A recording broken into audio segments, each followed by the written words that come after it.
warahmatullahi wabarakatuh. Perkenalkan, nama saya Damar Wirapradopo dengan NIM 21 10 10 50 32 87, kelas 04 SMMJP 033.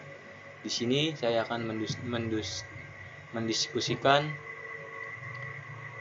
mata kuliah sumber daya manusia dengan materi konflik dalam dunia kerja. Pengertian dalam konflik kerja.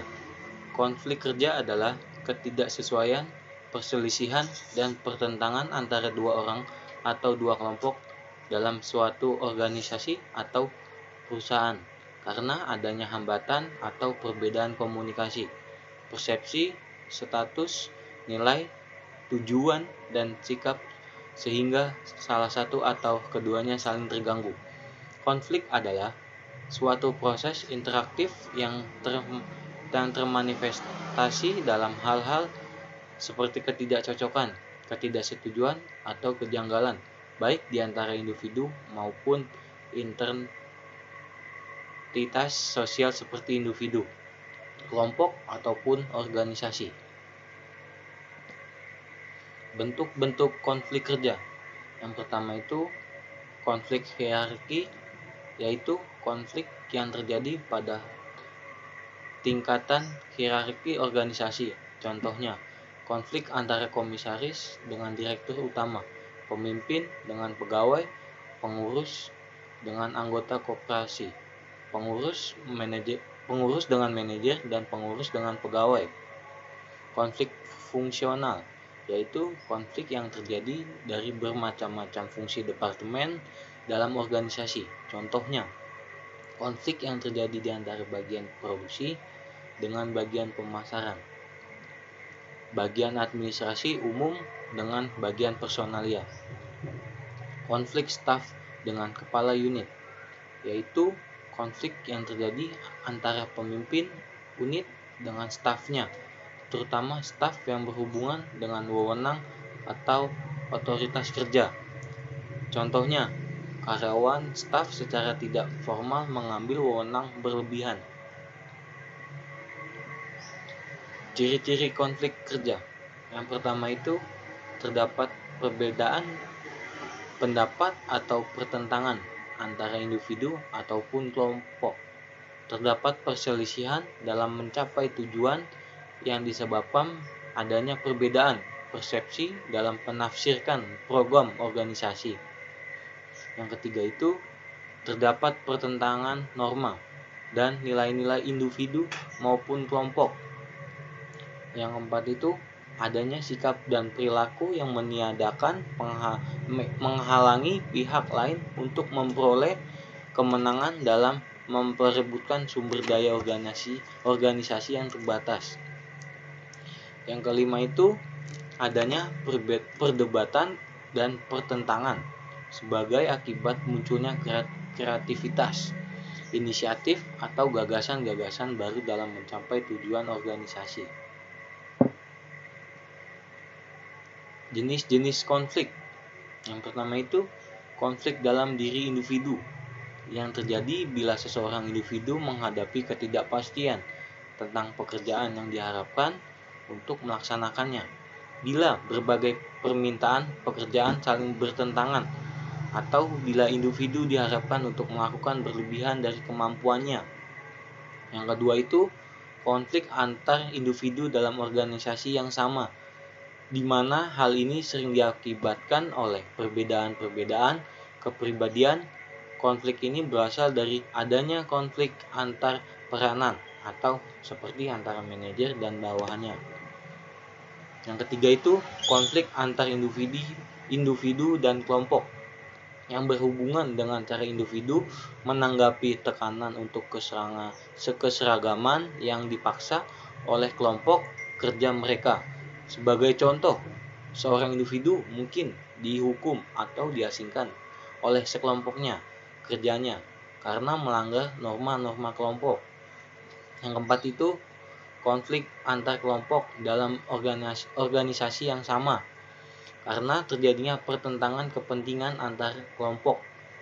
Yang kelima itu konflik antar organisasi yang timbul sebagai akibat bentuk persaingan ekonomi dalam sistem perekonomian suatu negara. Konflik ini telah mengarahkan timbulnya pengembangan produk baru, teknologi dan jasa,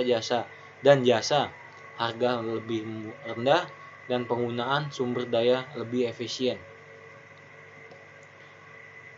Penyebabnya konflik kerja. Yang pertama itu ketergantungan tugas. Apabila terjadi ketergantungan antara dua orang atau dua kelompok dalam pelaksanaan tugas, maka jika keduanya memiliki perbedaan tujuan atau prioritas, kemungkinan konflik kerja akan terjadi. Yang kedua itu ketidakjelasan batasan kerja. Apabila batasan dalam bidang kerja mengalami kekaburan akibat ketimpangan tanggung jawab dan satu pihak berupaya mengendalikan lebih banyak perilaku yang mereka sukai atau memberikan bagiannya dalam pelaksanaan kegiatan yang tak sesuai yang tak disukai, maka hal ini bisa menyebabkan konflik kerja. Yang ketiga itu kompetisi atas sumber. Persaingan atau kompetisi atas sumber seperti penyediaan barang, dana anggaran, ruang dan fasilitas penunjang. Makin sulit penyediaan sumber yang relatif dibutuhkan pihak pesaing dan makin bermanfaat sumber bagi mereka, maka makin besar kemungkinan terjadinya konflik kerja. Cara mengatasi konflik kerja. Yang pertama itu memahami karakter. Cara menangani konflik di tempat kerja yang pertama adalah dengan berusaha menghargai karakter. Perlu diingat, setiap individu memiliki jenis karakter yang berbeda-beda. Hal ini dapat dipicu oleh berbagai latar belakang, pengalaman, lingkungan, serta genetik bisa menentukan seseorang untuk memiliki suatu karakter tertentu. Setiap karakter memiliki pemecahan konflik yang berbeda pula sebagai individu yang berada di lingkungan yang sama. Win-win solution mampu menjadi penengah di antara banyaknya keinginan serta karakter individu. Yang kedua itu hargai perbedaan. Karakter berbeda, begitu pula dengan pendapat serta latar belakang. Cara menangani konflik di tempat kerja kedua yakni dengan menghargai setiap perbedaan yang memiliki setiap individu.